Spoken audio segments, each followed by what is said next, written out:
Good afternoon and welcome to the Midday News. Here's what we have in the bulletin. JLP distributes booklet highlighting party achievements. Noel Maitland's trial to resume in September. And later in sports, reggae boy Ronaldo Sifa speaks out on decision to leave Turkish club. Thank you for joining us. I'm Kerry-Ann Simpson. Here are the details. The Court of Appeal building has been closed for the remainder of the week after a fire damaged the electrical infrastructure this morning. The judiciary of Jamaica says a comprehensive assessment of the damage is underway. However, preliminary findings indicate that the fire did not result in extensive structural damage. Kadish Jarrett Fletcher is Director of Client Services, Communication and Information. The judiciary will be engaging the relevant municipal and government authorities to urgently address both the management of waste in the vicinity of the court and the broader issue of the use of the premises by homeless persons at nights. Mrs. Jared Fletcher says contingency measures have been implemented to minimize disruption to court operations.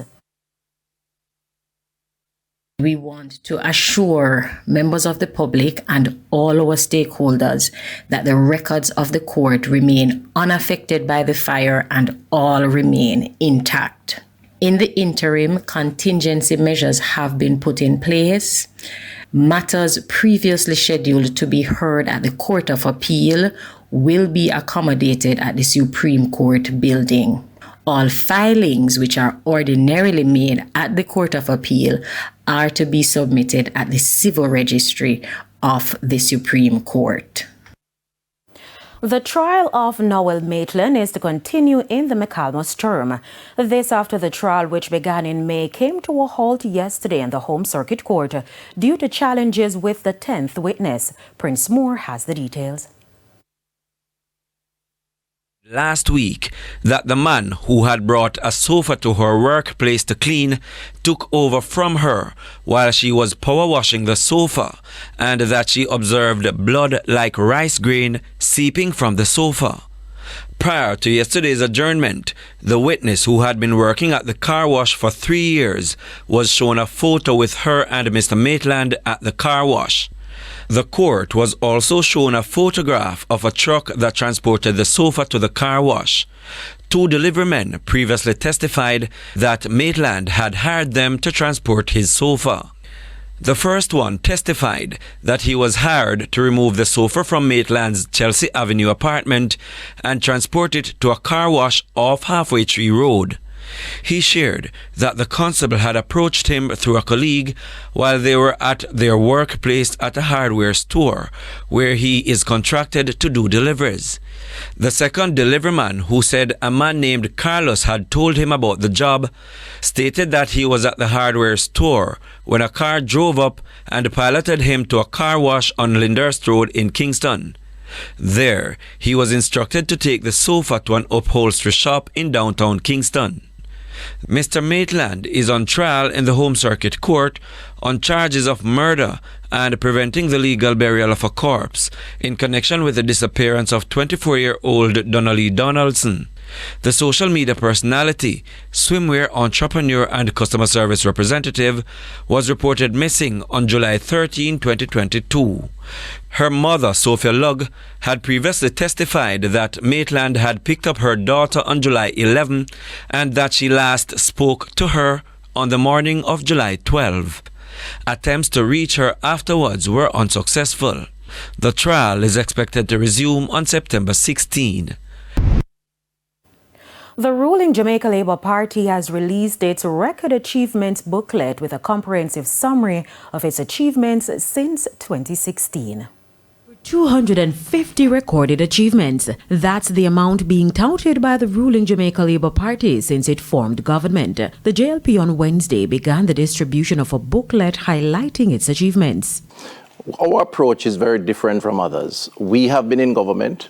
We have had the reins of government, we have provided leadership, and there's a lot and more than enough to show why it has been a good run, good for the people of Jamaica in particular, And of course, that will be the foundation on which we will make a case for why we need to continue. Member of Parliament for St. Catherine West Central, Dr. Christopher Tufton, says the Andrew Holness-led government has always acted in the best interest of the people. We took reins in 2016.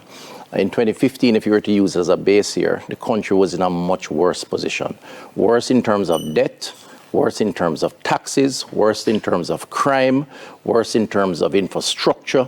There was very little vision as to how we would confront the future, very little hope. And you may recall it was on the heels of a health disaster, and we had many more since that, COVID being the largest one. 9+ years on, we have a plan that is very clearly articulated and a road of success achievements that has made Jamaicans better off. According to Dr. Tufton, the country has been better off with no new taxes, a significant reduction in crime, more access to potable water and access to drugs. He said, should the government be given a third term, the country will continue to be better off. And with mounting calls for the party to release its manifesto, Dr. Tufton had this response. So the manifesto is aspirational. It is what we intend to do for the future. This booklet is what we have done. Yeah. And there's more than enough. And by the way, this is just a part of what we have done. 250 plus, but there's many more that we can speak of, and we intend to speak of. He was, however, quick to point out that the manifesto will be released in short order. We will unveil how we intend to move to the next 5 years as government, having established why we have done well in the last 9, and that will come in the form of a manifesto in short order after the leader of the party and Prime Minister decides to call the date.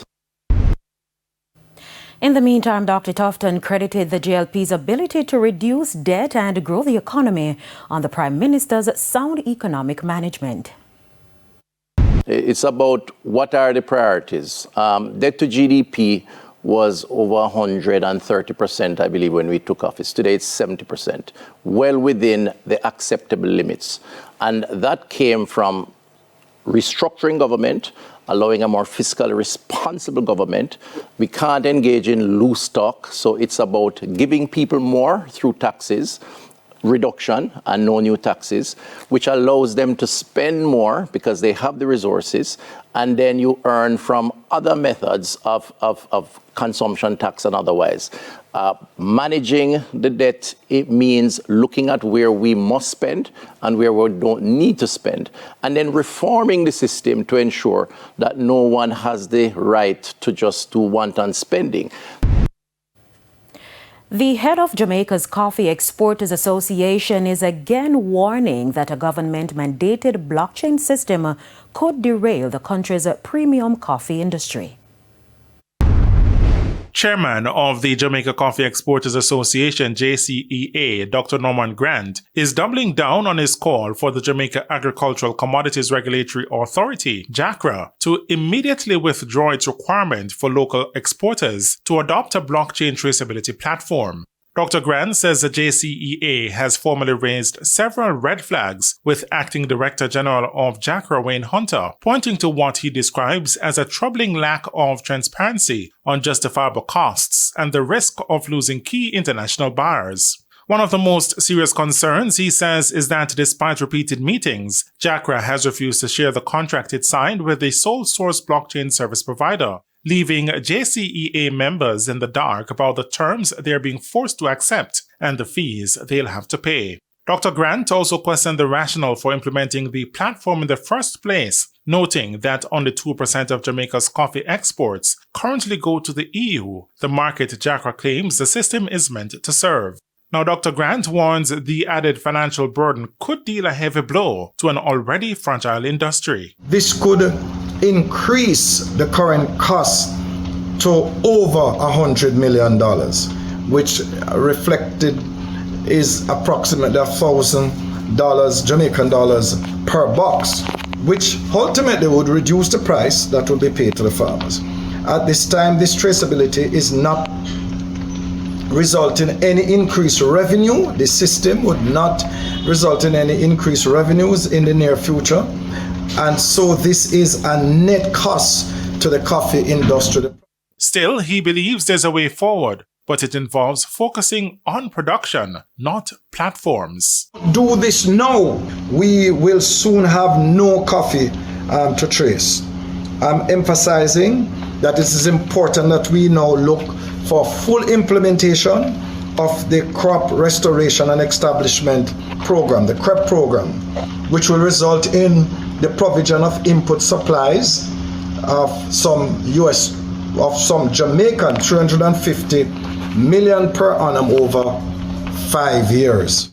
Dr. Grant says implementing the Crop Restoration and Establishment Program and providing $350 million in annual input support could double production to 450,000 boxes annually and push industry earnings from US $25 million to US $100 million over the next decade. O'Shane Masters, TVJ News.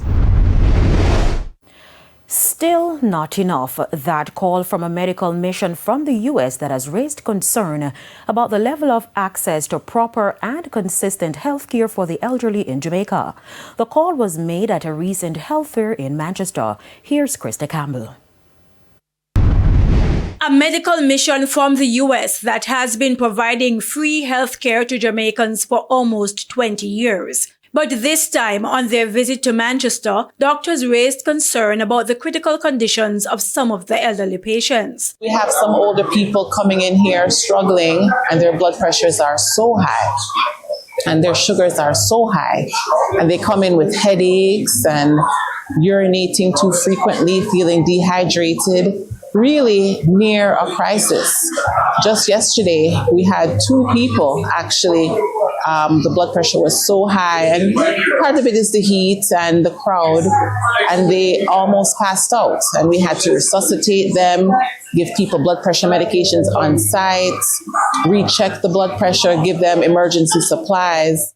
Cardiologist Dr. Tanisha Allen said access to health care is a major issue. She pointed to the distance and wait times at some health centers as persistent challenges for senior citizens living in more remote areas.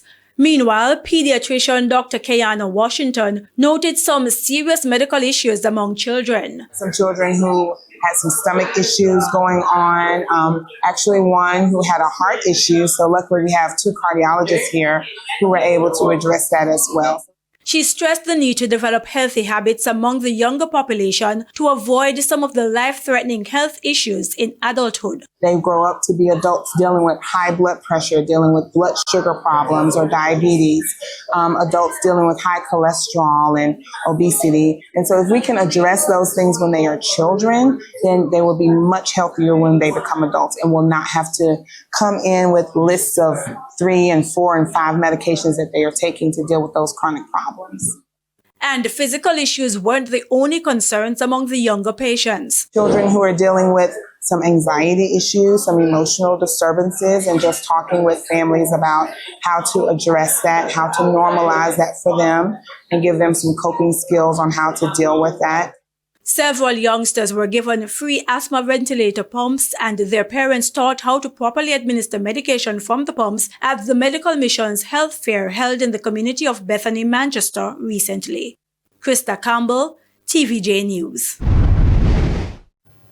Scores of youths were targeted by the St. Anne Police to participate in this year's summer program. The program, which is in its 21st year, is designed to encourage young people to focus on the positive aspects of life that will contribute to them being worthwhile citizens. St. Anne Police Summer Program for youths is more than a seasonal activity. It is a strategic and meaningful investment in our future, in the future of St. Anne. It gives young people the chance to develop themselves socially, emotionally, and intellectually, whilst also strengthening the trust and relationship between our youth and the police. The mentorship program, which started on Monday, will end on Friday. Acting Senior Superintendent of Police Ron Elliott is commanding officer for the St. Anne Division. I want to encourage you to look at the JCN as a career as you grow. But in the meantime, I want to encourage you to become members of our police clubs, so we can help you to build and help you to grow. On an editorial note, yesterday in our story about a suspect being taken into custody for the attempted rape and assault of a teen in Whitehall, Westmoreland, we said that the teen was fatally chopped. That is not the case, as she remains in hospital in critical condition. We regret the error. It's now time for a break. Stay with us, more stories when we return.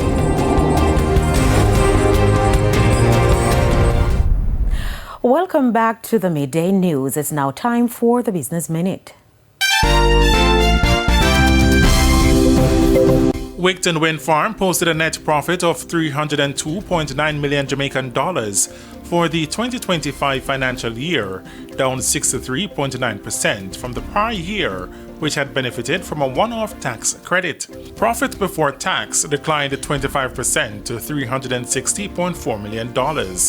Total revenue dipped 1% to $2.35 billion, as sales from energy generation fell 10% to $1.85 billion Jamaican dollars, driven by a 14.6 million kilowatt per hour drop in output due to disruptions from Hurricane Beryl. Despite the revenue hit, Wigton strengthened its balance sheet through disciplined cost control, reduced debt, and increased other income, up 58% to $499.2 million, largely from an insurance payout.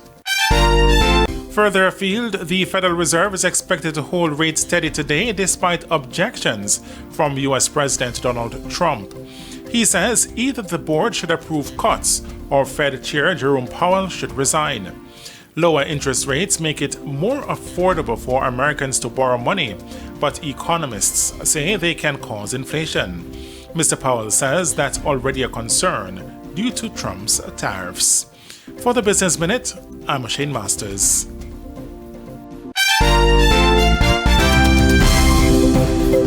Thanks, Shane. And here's a preview of what's coming up in this evening's Health Report.